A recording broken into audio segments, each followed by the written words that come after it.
Bismillahirrahmanirrahim. Assalamualaikum warahmatullahi wabarakatuh. Alhamdulillahi rabbil alamin, alladzi an'amana bi ni'matil iman wal islam wa arsyadana ila siratikal mustaqim, siratal ladzina an'amta 'alaihim ghairil maghdubi 'alaihim waladdallin.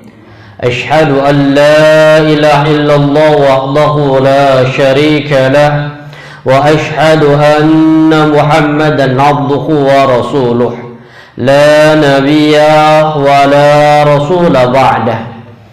Allahumma salli wa sallim wa barik ala nabiyyina Muhammadin wa ala alihi wa ashabihi wa man tabi'ahum bi ihsan ila yaumiddin. Amma ba'du. Qala Allah ta'ala fil Qur'anil aziz, a'udzu billahi minasy syaithanir rajim. Ya ayyuhalladzina amanu taqullaha wa qulu qawlan sadida yuslih lakum a'malakum wa yaghfir lakum dhunubakum wa man yuti'illaha wa rasulahu faqad faza fawzan 'azima.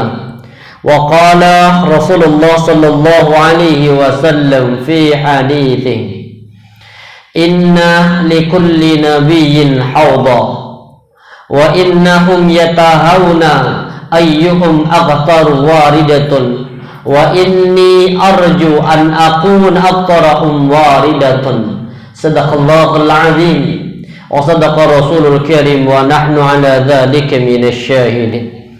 Alhamdulillahi rabbil alamin. Para bapak, para ibu jamaah sidang salat subuh Masjid Imam Bonjol, ya insyaallah semoga senantiasa dalam lindungan Allah Subhanahu wa taala.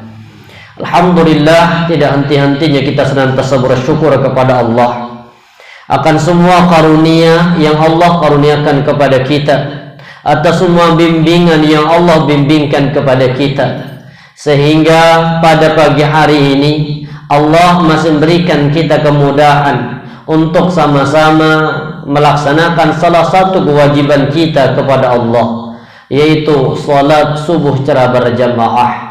Semoga apa yang kita lakukan ini menjadi tanda rasa cinta, rasa syukur kita kepada Allah Subhanahu wa ta'ala. Dan semoga lewat media salat subuh berjamaah kita, kelak kita bisa sama-sama untuk memberikan syafaat. Salawat dan salam marilah kita haturkan pada baginda Rasulullah sallallahu alaihi wasallam beserta kepada keluarganya, kepada para sahabatnya, dan juga kepada umatnya, orang-orang yang senantiasa istiqamah mengikuti sunnah Rasulullah sallallahu alaihi wasallam, dengan harapan kelak kita menjadi umat Nabi Muhammad yang terpilih untuk bisa diperjuangkan mendapatkan syafaatnya atas izin Allah Subhanahu wa ta'ala.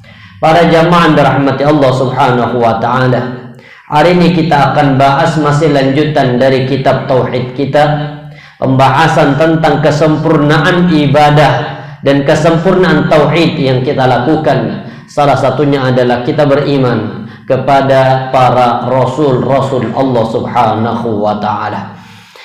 Kita berangkat dari sebuah ayat di Al-Quran, surah An-Nahl, ayat yang ke-36. Allah Subhanahu wa ta'ala mengatakan kepada kita, وَلَقَدْ بَعَثْنَا فِي كُلِّ أُمَّةٍ رَسُولًا أَنِ اعْبُدُوا اللَّهَ وَاجْتَنِبُوا الطَّاغُوتَ فَمِنْهُمْ مَنْ هَدَى اللَّهُ وَمِنْهُمْ مَنْ حَقَّتْ عَلَيْهِ الضَّلَالَةُ فَصِيرُوا فِي الْأَرْضِ فَانظُرُوا كَيْفَ كَانَ عَاقِبَةُ الْمُكَذِّبِينَ. Para jamaah dirahmati Allah, ayat ini yang menjadi dasar bahwa nabi ini jumlahnya banyak, dan nabi itu bukan hanya Nabi Muhammad. Di antara kesempurnaan tauhid kita yakin ada nabi sebelum Nabi Muhammad. Dan semua para nabi adalah makhluk Allah yang terpilih, yang pasti nanti akan menempati surganya Allah Subhanahu wa ta'ala. Dan salah satu juga di antara hamba-hamba Allah yang akan Allah selamatkan dari siksa kubur, salah satunya adalah minal mursalin, yaitu dari para rasul. Ketika kita nanti masuk dalam kubur, semua manusia pasti akan ditanya oleh malaikat Munkar dan Nakir. Tapi ada yang Allah selamatkan dari pertanyaan itu. Ada orang yang langsung Allah selamatkan dari siksa kubur. Ada orang yang Allah selamatkan dari fitnah kubur. Salah satunya adalah minal mursalin, yaitu para rasul. Yang kedua siapa? Para nabi. Nabi selamat, Rasul selamat, Nabi selamat dari pertanyaan ketika di kubur. Yang ketiga, minasyuhada, orang-orang yang mati syahid, terutama orang yang mati syahid di medan perang. Ini selamat dari siksa kubur atau selamat dari fitnah kubur. Yang selanjutnya adalah para orang-orang yang berjaga untuk menjaga keamanan kaum muslimin, atau biasanya disebut dengan apa? Ribat. Ribat itu orang yang bertugas di perbatasan untuk menjaga keamanan kaum muslimin. Dan yang terakhir yang Allah selamatkan dari siksa kubur, tapi khilaf di kalangan ulama, adalah orang mukmin yang Allah anugerahkan mati di malam dan hari Jumat. Maka bersyukur kalau ada orang beriman, Allah pilih untuk meninggal pada hari Jumat, insya Allah akan selamat. Jadi para rasul sama tugasnya, para nabi sama. Makanya kenapa ketika Rasulullah di awal dakwah Rasulullah di kota Makkah mengalami banyak rintangan, maka untuk mempertahankan akidah kaum muslimin, saat itu belum Allah izinkan perang, hanya bersabar dan bersabar. Maka Nabi memerintahkan para sahabat untuk hijrah. Mana daerah yang dituju sama Nabi? Hijrah kemana pertama? Untuk mempertahankan akidah kaum muslimin. Kemana hijrah pertama? Habasyah. Kenapa kok nggak ke Madinah? Kenapa tidak ke Taif? Kenapa tidak ke apa yang dekat dengan Mekah? Yang sekitar dengan Mekah, yang dekat. Tapi kenapa Nabi memilih tujuan yang jauh, yaitu Habasyah atau sekarang dikenal dengan Ethiopia? Daerah mana nih? Afrika. Kenapa Nabi memilih negara itu? Kenapa tidak langsung ke Madinah? Kenapa tidak ke Taif? Atau kenapa tidak ke Mesir? Kenapa tidak ke Yaman yang lebih dekat dengan itu? Yang dituju Nabi itu adalah Habasyah, karena di Habasyah agamanya adalah agama Nasrani. Dan agama Nasrani dengan agama Muslim beda apa sama? Sama. Apanya yang sama? Sama-sama ajarannya tauhid, dan kemudian sama-sama disebut dengan agama samawi atau agama ahlul kitab, yaitu yang Allah pilih agamanya turun langsung dari Allah dan Allah berikan Alkitab langsung kepadanya. Zaman itu berarti Nasrani masuk surga, masih berlaku. Ini menandakan apa? Berarti para nabi, para rasul itu punya sumber ajaran yang sama. Makanya ketika Rasulullah muntahkan hijrah, salah satunya ikut hijrah itu menantu Rasulullah yang bernama Utsman bin Affan. Berangkat berhijrah ke Habasyah. Dan ketika sudah mau berangkat ke Habasyah, terdengar informasi ini dari kaum muslimin, dari orang-orang kafir Quraisy, maka diutus di antara orang yang pandai berbicara untuk membujuk agar Raja Najasyi nanti mengembalikan kaum muslimin ke kota Makkah. Dibawain apa? Emas. Dibawain apa lagi? Harta kekayaannya dibawa. Sampai kemudian sebelum ketemu dengan raja, para menteri-menterinya atau para terdekatnya raja, rahib-rahibnya ini sudah disogok duluan. Jadi pintarnya orang kafir Quraisy itu nggak langsung ke raja nyogoknya. Kemana? Ini dulu, sekitarnya disogok dulu. Nanti kalau saya bilang begini, tolong iyakan aja. Ya bener lah, disogok. Habis itu kemudian menghadap raja, nyampaikan informasi tentang masalah agama yang baru, yang kemudian ini mereka sebenarnya diminta untuk kembali ke kota Makkah. Kenapa? Karena ini orang hijrah inilah yang merusak terhadap tatanan negara dan keagamaan tradisi yang ada di kota Makkah.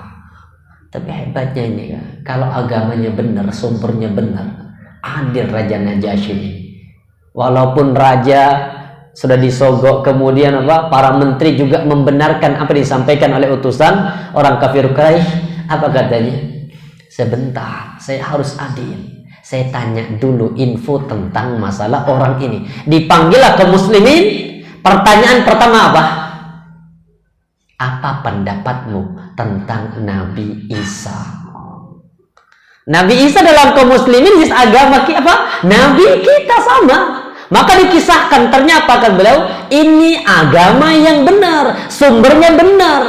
Makanya kemudian disuruh balik seluruh harta yang dibawa sama orang Makkah tadi, suruh kembalikan, aku nggak butuh itu, dan kaum muslimin kemudian hidup damai di Habasyah. Apa maksudnya? Semua para nabi punya tugas yang sama. Ini kata Allah. Walaqad ba'atsna fi kulli ummatin rasulah. Dan sungguh kami, kata Allah, telah mengutus dalam setiap umat rasulah. Ada seorang rasul. Makanya kalau ada yang bertanya di mana posisi atau di manakah Allah tempatkan bapak dan ibunya Rasulullah, di nerakakah atau di surga? Gara-gara ini rame akhirnya. Iya. Bahkan Ustadz Firanda itu diusir dari Aceh itu lagi ceramah gara-gara ini. Kalau bapak ibu meyakini di mana bapak dan ibunya Rasulullah? Di surga apa di neraka? Nggak berani jawab ternyata. Nggak berani jawab. Mau bilang di surga belum diutus Rasulullah, istilahnya belum Islam. Mau bilang di neraka, ini ibunya Rasul, bapaknya Rasul, yang Nabi kalau berdoa mustajabah gitu kan. Tapi Nabi sendiri bilang di mana? Di neraka.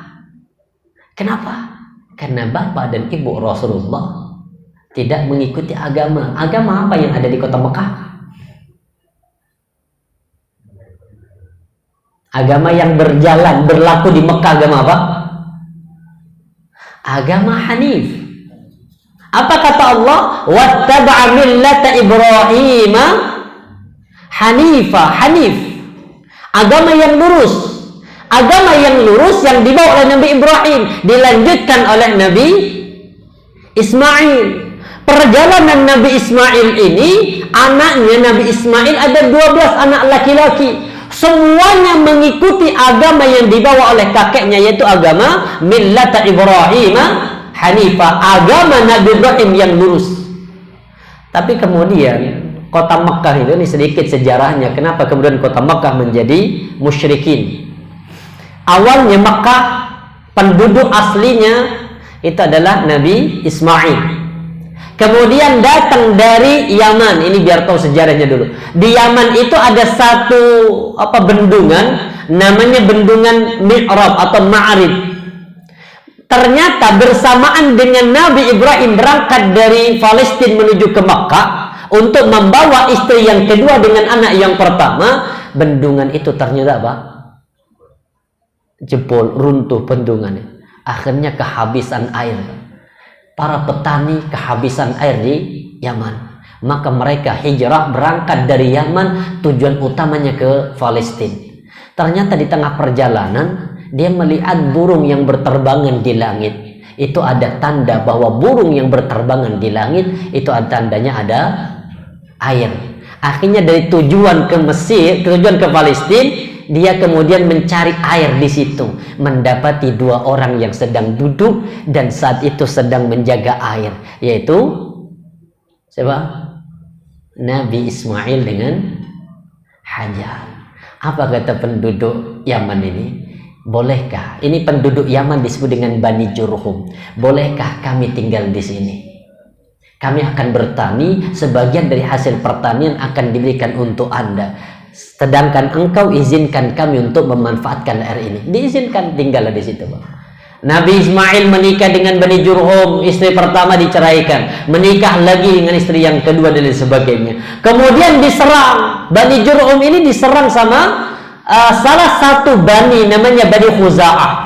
Yang di situ ada satu tokoh yang sangat terkenal dan ini awal mula cikal bakalnya di kota Makkah muncul kesyirikan. Namanya Amr bin Luhai al-Khuzai'i. Sampai Nabi mengatakan apa? Ra'aitu Amr bin Luhai al-Khuzai'i yajurru qasbatahu finnar. Aku melihat Amr bin Luhai al-Khuzai'i Bani Khuza'ah itu dia menarik ususnya di dalam neraka. Jadi ususnya Amr bin Luhai ini terburai, masuk neraka sambil ususnya terburai. Dia berjalan dengan menarik ususnya.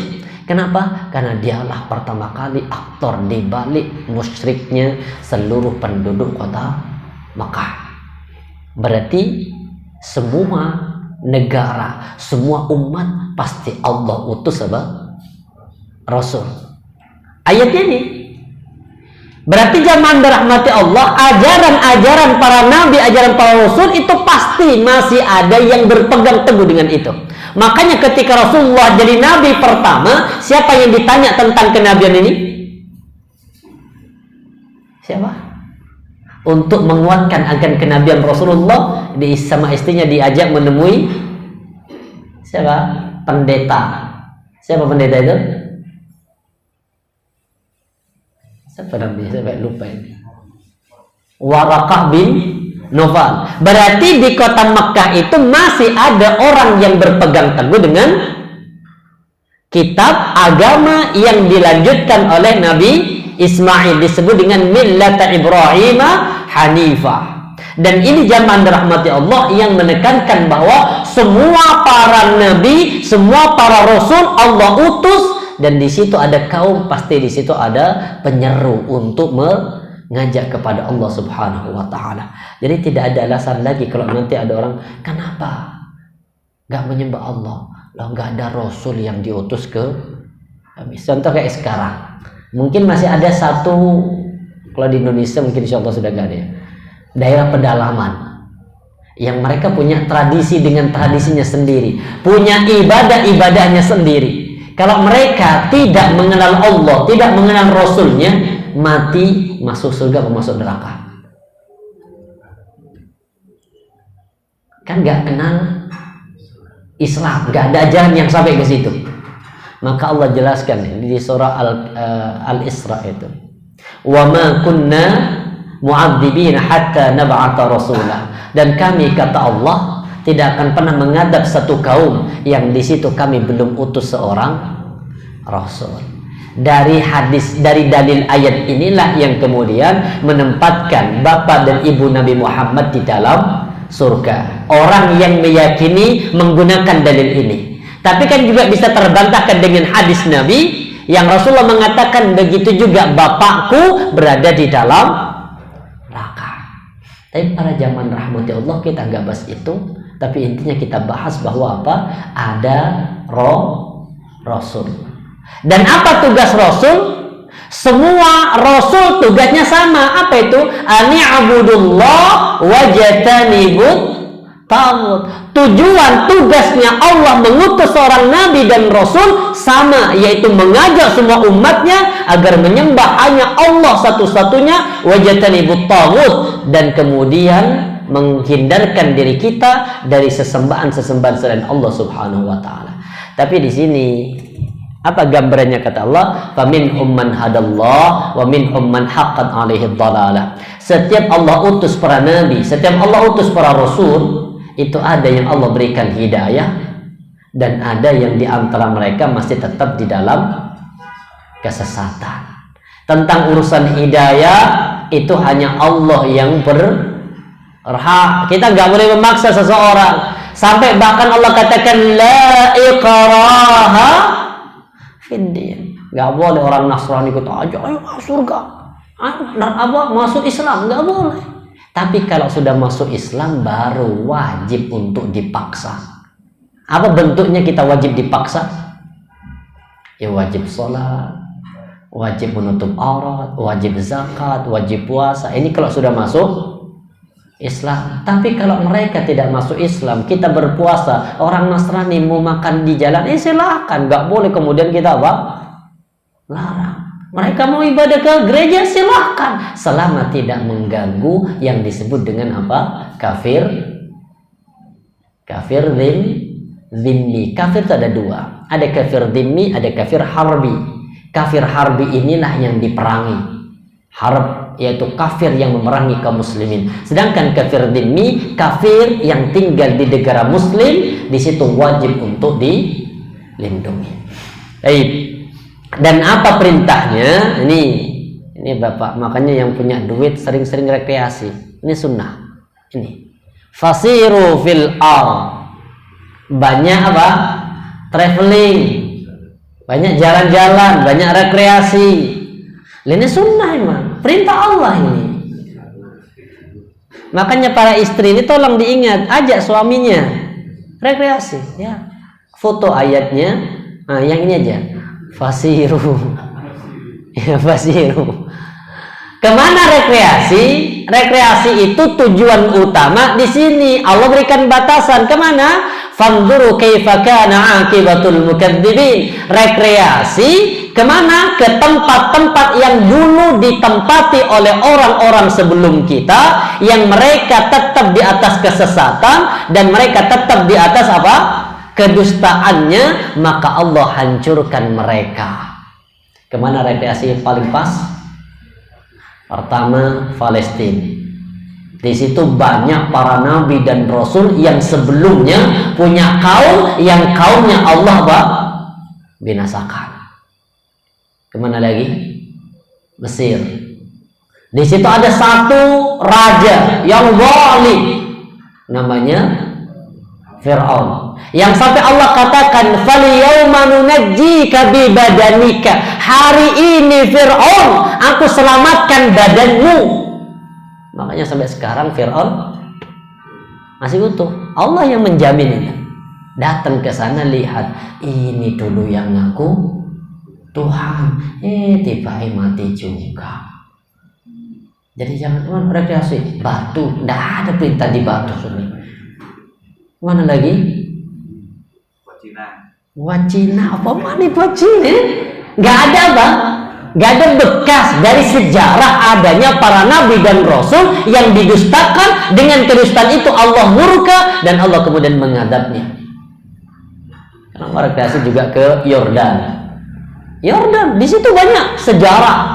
Atau mungkin rekreasi ke Mekah.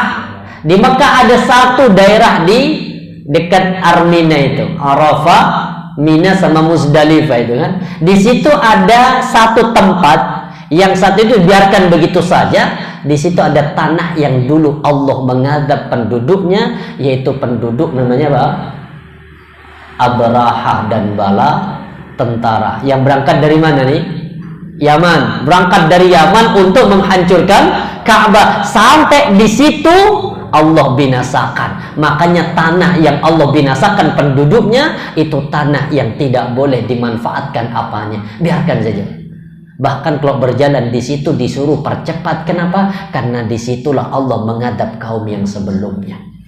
Berarti menggambarkan apa? Bahwa setiap para nabi, para rasul Allah utus untuk punya tugas yang sama. Tapi sama dengan sekarang, ada yang Allah pilih mendapatkan hidayah, ada yang tetap di dalam kesesatan.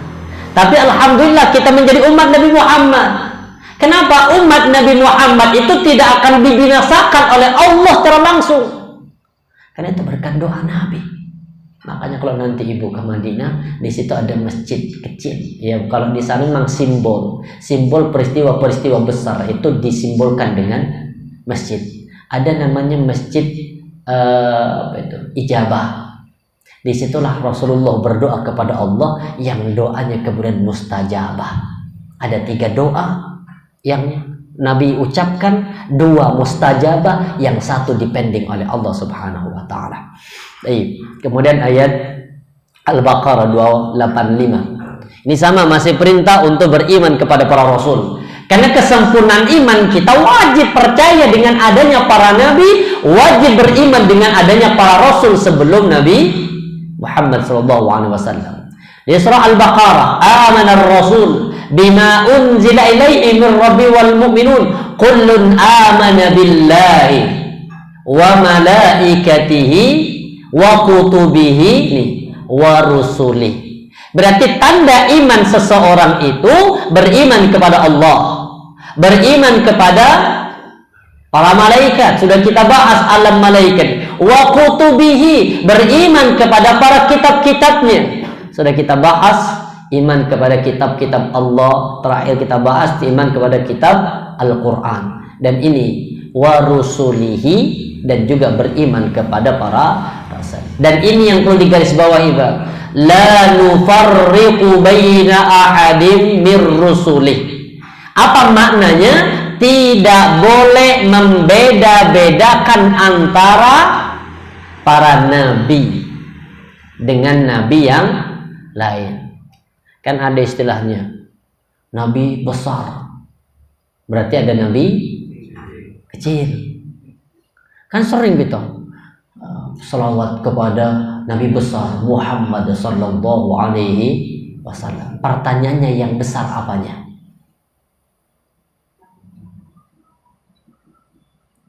Fisik Nabi apa? Kecil. Kalau fisik yang besar siapa? Nabi Adam. Kita nanti ini fisiknya kalau masuk surga, iya kan Nabi Adam. Besar. Allah jadikan tinggi kita nanti 70 dhira', 70 hasta, atau kurang lebih 27 meter. Jadi nanti tingginya kita itu 27 meter dalam surga. 27. Ini berapa? 4 begini. Kita 27. Makanya yang sekarang apa? Fisik kecil, tenang, nggak usah bingung, restok, olahraga apa, nggak usah, sabar. Yang penting taat pada Allah, ibadah, meninggal, husnul khotimah, nanti masuk surga. Allah jadikan fisiknya menjadi tinggi seperti Nabi Adam. Dan para istri sama, Allah jadikan tingginya istri itu seperti Hawa, 45 dhira', atau kurang lebih 17 meter. Jadi orang yang mohon maaf sibuk dengan terlalu besar fisiknya, gendut dan sebagainya, takut, jangan. Yang penting istiqomah ibadah, nanti ya langsing sendiri insya Allah ketika berada dalam surga. Mohon maaf ya. Kadang ada ibu-ibu itu yang sudah mohon maaf ya, pengen langsing, pengen ini, olahraga di rampal. Terus pakai ketat, itu pernah sudah dulu langsing, sekarang langsung lurus kan, mohon maaf ya. Kemudian olahraga kepet kayak begitu, terbuka auratnya di depan banyak orang, ada laki, ada campur di situ, itu posisi yang nggak tepat. Pingin proporsional tapi tidak mencintai Allah. Yang sudah olahraga ya di rumah, kalau pingin langsing sabar, nunggu masuk surga. Iya, mohon maaf Bapak, kadang pingin proporsional fisiknya, tubuhnya pingin sempurna, tapi kemudian melanggar syariat, ini bukan pada tempatnya. Maka zaman dirahmati Allah, kita nggak boleh membedakan di antara para nabi, sama. Cuma memang ada Allah yang memilih, ada nabi-nabi yang lebih afdal dibanding dengan nabi yang lain, sesuai dengan apanya? Sesuai dengan kualitas ujiannya yang Allah berikan kepada para nabi, para rasul. Contoh, siapa yang paling tinggi posisi derajat ketika Nabi sedang Mi'raj? Tertinggi di antara ruh yang ditemui sama Rasulullah di langit yang ketujuh, Nabi ketemu dengan Nabi Ibrahim. Kenapa Nabi Ibrahim? Karena Nabi Ibrahim itu adalah Nabi yang paling juga disayang oleh Allah, bahkan sampai mendapatkan gelar yang sama dengan Nabi, yaitu apa? Khalilullah, kekasih Allah. Bahkan Allah katakan sendiri, laqad kana lakum uswatun hasanatun fi Ibrahim. Ada tanda, ada ibrah, ada apa? Uswah hasanah pada Nabi Ibrahim. Kenapa? Karena Nabi Ibrahim itu Allah uji. Ujiannya dengan apa? Perintah. Ujian pada Nabi Ibrahim itu adalah ujian perintah. Pertama, Nabi Ibrahim disuruh nikah 2. Ya mau. Benar. Ya mau aja Nabi Ibrahim. Disuruh khitan umur 80 tahun. Baru dapat perintah khitan. Ya mau Nabi Ibrahim.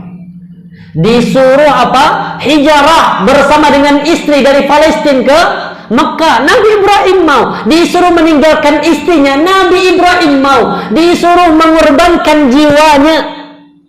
Mau. Disuruh mengorbankan harta belum mau. Bahkan disuruh mengorbankan jiwa anak pun dia taat kepada Allah. Kata Nabi Ibrahim, sami'na. Gak ada kata lagi kemudian sami'na wa ata'na. Selama Allah perintahkan, siap ya Allah. Ini Nabi Allah Ibrahim. Makanya kemudian tugas kita yakini ada Nabi, ada Rasul yang sebelum diutus Nabi Muhammad SAW. Bahkan beriman kepada Nabi dan Rasul juga masuk di antara tanda kebaikan seseorang. Orang baik itu bukan hanya mereka yang mohon maaf bagus sholatnya, bagus puasanya, bukan itu. Ya, Allah katakan surah Al-Baqarah 177, laisal birra an tuwallu wujuhakum qibalal masyriq wal maghrib. Orang baik itu bukanlah yang hanya menghadapkan wajahnya ke arah timur dan barat. Nah, kita kadang mohon maaf orang baik itu lihat apa? Sholatnya bagus. Belum tentu orang yang sholatnya bagus termasuk orang baik di hadapan Allah. Benar. Kadang mohon maaf, kita ini kadang salah menempatkan. Karena sudah belajar agama, belajar sunnah. Kemudian orang yang berbeda dengan kita anggap mereka orang yang sesat, gak baik. Makanya kadang gak mau salaman, gak mau mengucapkan salam. Kebaikan kalau versi Allah ini loh. Laisal birra an tuwallu wujuhakum qibal masyriq wal maghrib, walakinnal birra man amana billah. Tanda kebaikan seseorang itu jika mereka beriman kepada Allah. Kalau sudah beriman, mengatakan syahadat yang sama, asyhadu an la ilaha illallah wa asyhadu anna Muhammadar Rasulullah, itu adalah saudara kita yang haram hukumnya untuk diperangi. Bahkan ada sahabat, ini ada sahabat di zaman Nabi ketika lagi perang. Kemudian musuh sudah terjatuh, sudah tidak bisa ngapa-ngapain, mau dipenggal lehernya, baru dia mengatakan asyhadu an la ilaha illallah. Ini sahabat murka Pak, menganggap apa? Ini syahadat mau main-main. Kenapa? Karena ketika sudah mau mati baru mau syahadat, dipenggal lehernya. Rasulullah manggil sahabat dan ditanya, kenapa engkau penggal leher orang yang bersyahadat? Apa jawabannya? Ya Rasul, dia main-main ya Rasulullah syahadatnya. Nabi kemudian mengatakan, kenapa tidak engkau belah dadanya? Kemudian dicek dadanya, apakah ucapan syahadat ini main-main? Apakah ucapan syahadat bersumber dari hati? Sahabat ini membantah, ya Rasul, apakah kalau saya belah dadanya kemudian terlihat bahwa nanti dia benar-benar bersyahadat atau main-main ya Rasul? Lah kalau engkau sudah tahu kalau dibelah dadanya dia gak akan mungkin tahu benar apa tidak, kenapa tidak engkau hukumi dia sebagai orang muslim? Kalau sudah bersyahadat, ya muslim Pak. Akhirnya sahabat ini yang emosi kemudian membantah Rasulullah. Akhirnya ketika meninggal, bumi ini tidak sudi untuk menyimpannya. Digali keluar lagi Pak, digali keluar lagi, sampai pada akhirnya kemudian ditaruh di atas tanah biasa, tapi kemudian disemen. Itulah kenapa bumi tidak ridho. Salah satunya kenapa? Karena membantah pendapat Rasulullah. Apa gambarannya jamaah rahmati Allah? Kebaikan itu bukan hanya mereka yang sholatnya bagus, enggak. Pertama beriman pada Allah, yang kedua beriman kepada para Rasul, beriman kepada adanya hari akhir, beriman kepada para malaikat, beriman tentang adanya kitab, baru kemudian wan nabiyyin, beriman tentang adanya para nabi. Selain itu, selain tanda dia hablum minallah, beriman pada Allah, beriman pada hari akhir, maka ada tanda hablum minan nas. Mana tanda hablum minan nas sebagai tanda kebaikan seorang? Wa atal mala ala hubbihi, yaitu orang yang ringan tangan. Ringan tangan ya. Senang bantu, senang sedekah. Kepada siapa? Orang-orang yang dicintai dari kerabatnya. Wal yatama, anak yatim, wal masakin, orang miskin. Berarti orang baik itu hablum minallahnya bagus, ditunjang dengan hablum minan nas. Ini tanda kebaikan. Makanya orang baik bukan hanya mereka, kata Allah apa? Antuwallu wujuhakum qibalal masyriq wal maghrib. Bukan orang baik itu yang mereka sholatnya bagus tapi tidak punya sifat sosial. Maka yang seperti ini bukan dari kalangan orang-orang yang baik. Bahkan ini juga menguatkan bahwa semua para nabi dan rasul itu ada dan jumlahnya banyak. Apa kata Rasulullah? Inna likulli nabiyyin hawda. Kata Rasulullah, setiap para nabi Allah berikan satu hal yang sama. Apa itu? Diberikan telaga. Jadi jangan difahami telaga itu hanya untuk umat Nabi Muhammad. Tidak, semua para nabi ada telaganya. Nabi Musa punya telaga, Nabi Isa punya telaga, Nabi Adam punya telaga, semua para nabi punya telaga. Yang selama ini kita fahami yang punya telaga itu hanya Rasulullah. Enggak, semua para nabi punya. Semua para nabi punya telaga, cuma di sini perbedaannya. Wa inna yataba'una ayyum aqtaru waridatan. Dan semua para nabi ini berlomba-lomba agar nanti hautnya, telaganya itu paling banyak dikunjungi. Berarti semua para nabi apa? Bangga kalau nanti telaganya banyak dikunjungi. Maksudnya apa? Semua para nabi itu akan bangga kalau punya umat yang baik.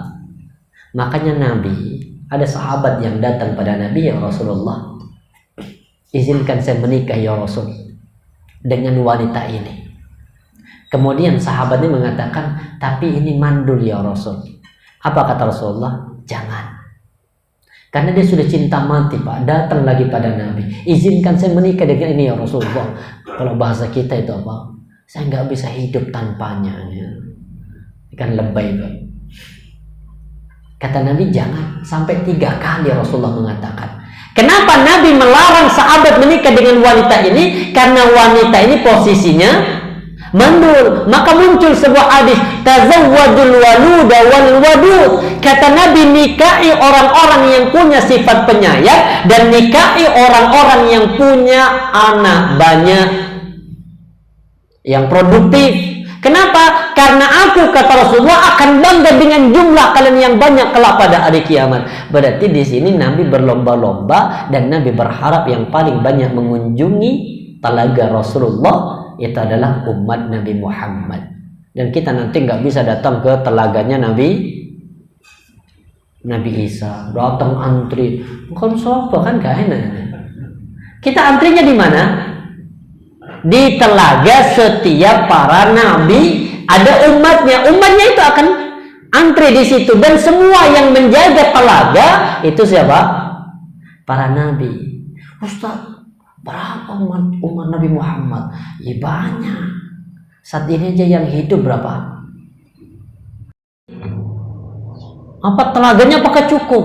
Insya Allah cukup. Jangan mikir itu dulu. Mikir gimana bisa minum. Terus gelasnya apakah nanti gantian? Gelasnya itu kalau kata Rasulullah, gelasnya di telaga itu sejumlah bintang-bintang di langit. Ada berapa bintang? Banyak kan? Oh, berarti gelasnya cukup. Sekarang tugas kita, ayo menjadi orang baik tadi. Apa? Hablum minallah dijaga, hablum minannasnya dijaga, jaga sholatnya, jaga apa? Zakatnya, jaga perjanjiannya dengan Allah, jaga perjanjian dengan manusia. Insya Allah inilah orang-orang yang muttaqun yang akan mendapatkan telaga. Baik, apa perbedaan Nabi dan Rasul? Ini perbedaannya. Kalau Nabi itu orang yang diberi wahyu untuk menetapkan syariat sebelumnya. Kalau Rasul, orang yang mendapatkan wahyu dengan membawa syariat baru. Jadi perbedaan Nabi dengan Rasul, kalau Nabi itu membawa ajaran syariat baru, sedangkan Nabi tidak membawa syariat baru, hanya melanjutkan dari syariat yang lama.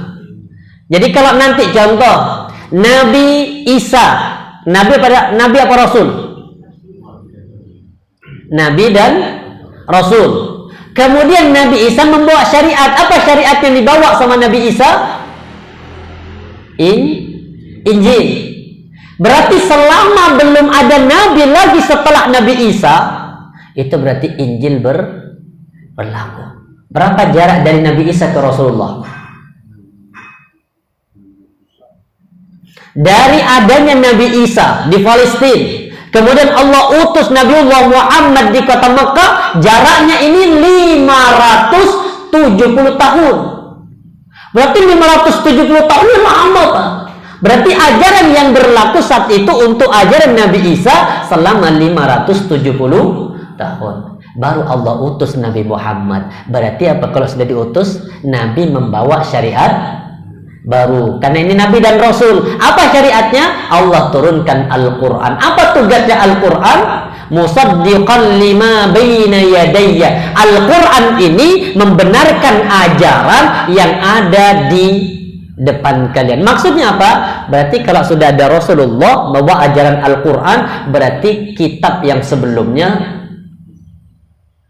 sudah tidak berlaku. Makanya bedanya Nabi dan Rasul, kalau Rasul membawa syariat baru, sedangkan Nabi menetapkan dan melanjutkan syariat yang sebelumnya. Ada berapa jumlah Nabi? Ini walaupun hadisnya dhaif, tapi ini yang dipakai. Apa kata Abu Dzar? Ini hadis bersumber dari Ibnu Hibban.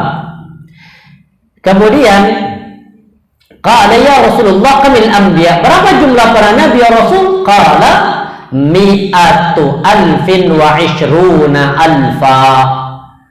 Ada 120.000 nabi. Berapa Rasul? Qultu ya Rasulullah kami rusul min dzalik, di antara 124.000 nabi ini atau 120.000 nabi ini ada berapa rasulnya?